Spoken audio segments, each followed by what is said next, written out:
Halo teman-teman, apa kabar kalian semua? Kembali lagi bersama saya Zul.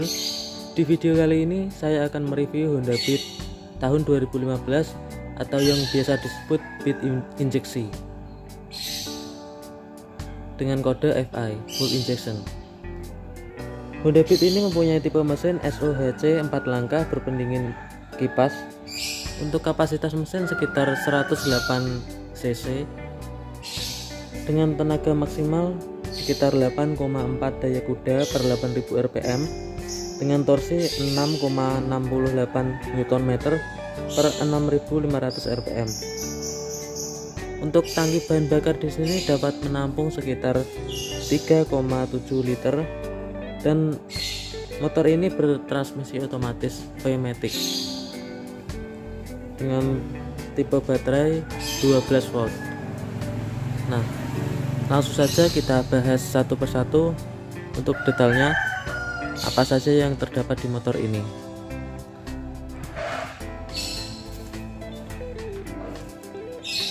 Kita mulai di bagian depan.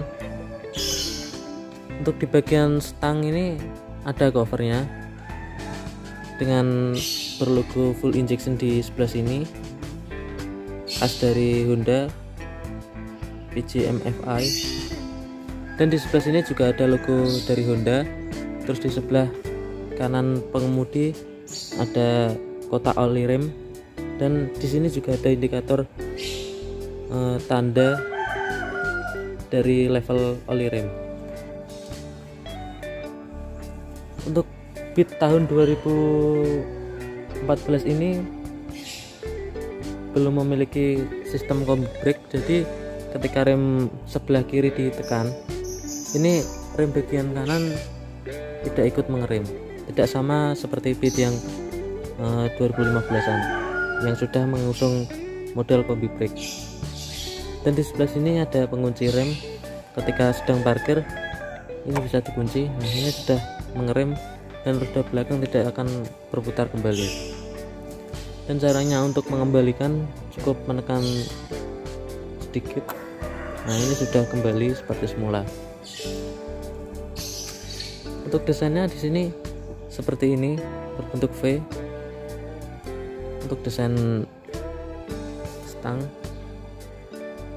Terus di bagian bawah di sini untuk lampu headlamp belum menggunakan lampu LED, masih menggunakan lampu bohlam berwarna kuning.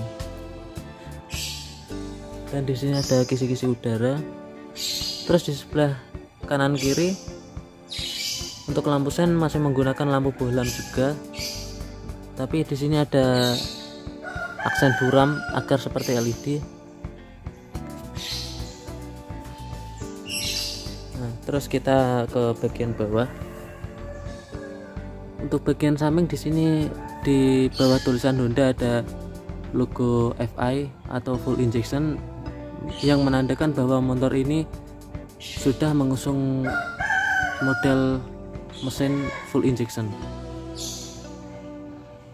Kita lanjut di bagian bawah. Untuk shock breaker di sini sudah menggunakan model teleskopik, sama seperti motor Matic pada umumnya, belum menggunakan model upside down.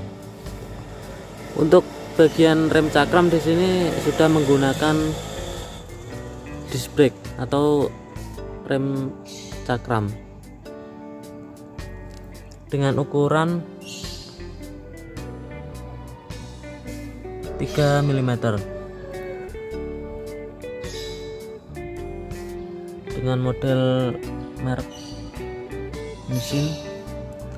Untuk bagian ban di sini sudah tidak standar lagi untuk motor ini karena sudah diganti dengan menggunakan ban ukuran 80/90 ring 14 dengan model atau merek IRC.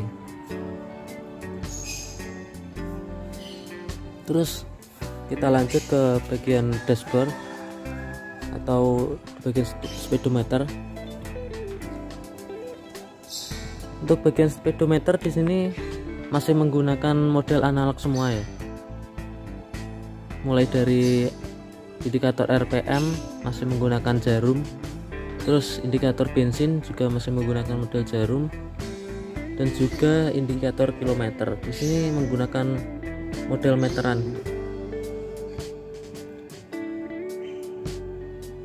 Terus di sini juga ada logo injeksi, indikator injeksi. Terus di sebelah atas ini ada indikator lampu sen, indikator lampu jarak jauh.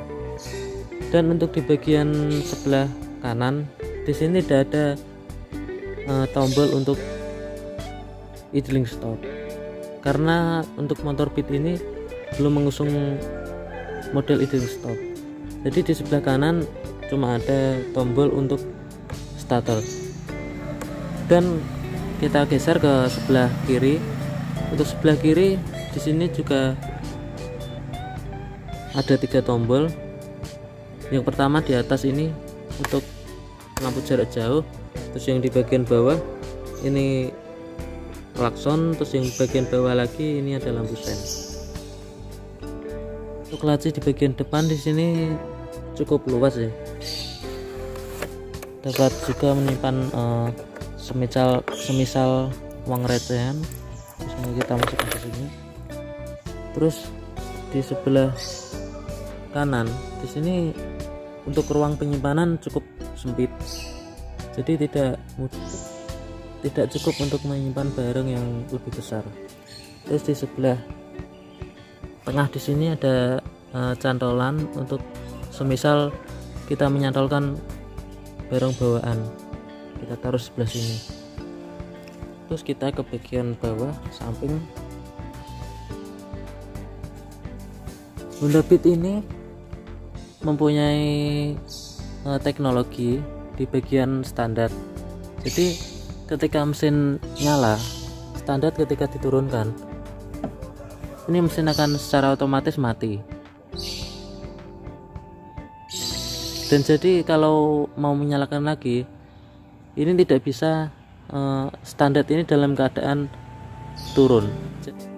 Jadi ketika kita mau menyalakan kembali, untuk bagian standar di sini harus dalam keadaan ke atas, jadi baru bisa dinyalakan.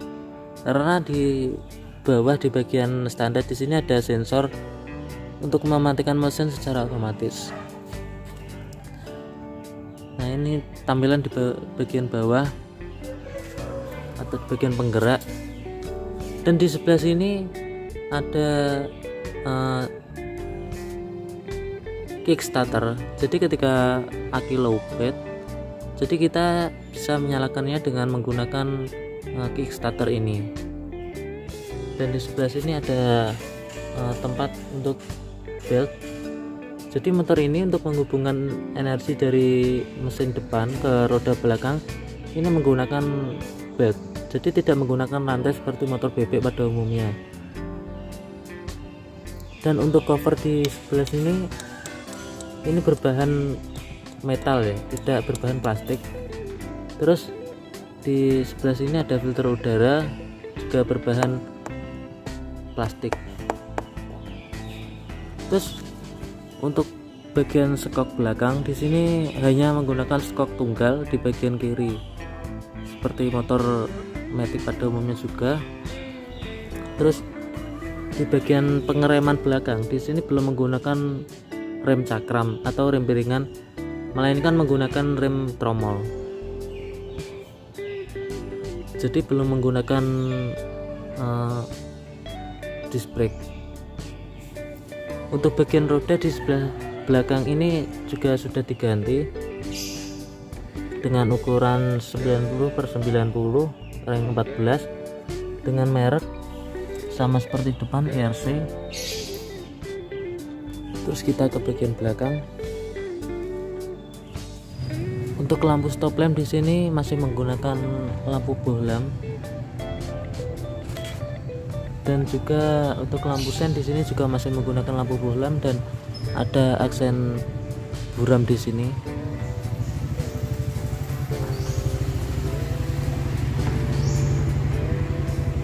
Kemudian kita ke bagian kanan. Untuk bagian kanan di sini tidak menggunakan skok karena skoknya sudah berada di sebelah kiri. Jadi untuk di sebelah kanan di sini kosongan, tidak ada tambahan apa-apa. Dan juga untuk motor matic tidak menggunakan arm. Jadi untuk penyangganya cuma di sebelah kiri. Dan ini tampilan di sebelah kanan. Jadi tidak ada apapun, hanya cuma ada baut. Terus kita ke bagian depan. Untuk bagian depan di sini, ini tampilannya di bagian mesin. Dan di sebelah sini ada untuk pengisian oli. Ini kipas pendingin udara. Terus di sebelah sini ada dinamo starter, dan untuk tampilan mesinnya tidak kelihatan. Dan ini bagian penyuplai bahan bakar atau injeksinya. Terus kita coba lihat di bagian jok.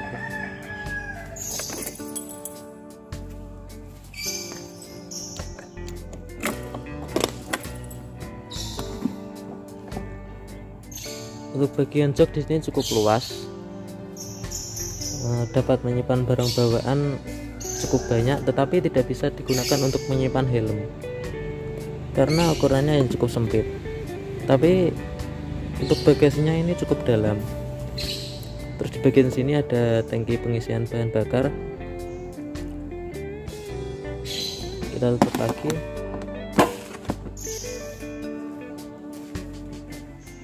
Terus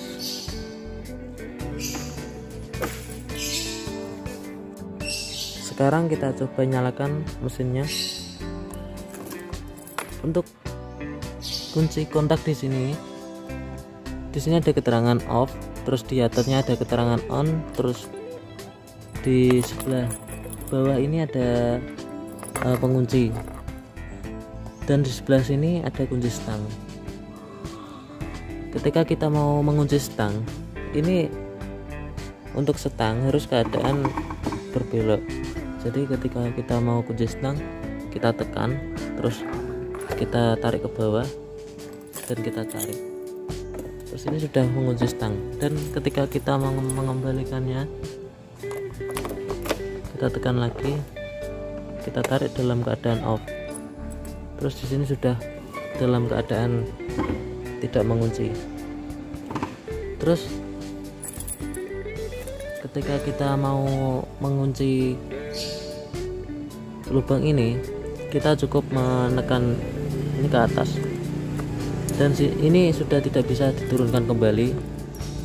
Ketika kita mau menurunkan kembali, kita harus menekannya dengan kunci ini.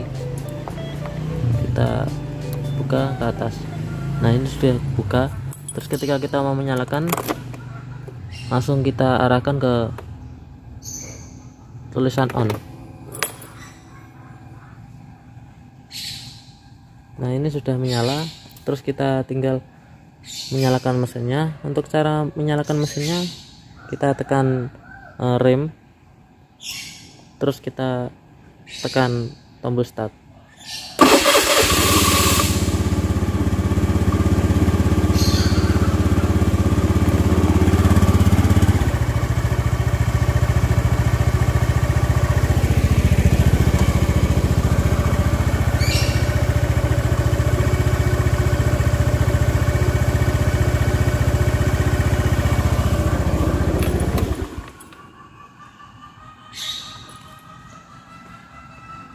Ketika kita mau menyalakan, kita harus menekan rem dulu baru starter. Jadi ketika kita tidak menekan rem, ini tidak akan menyala mesinnya. Kita coba. Ini sudah tidak akan menyala. Dan kalau mau menyalakan harus menekan rem.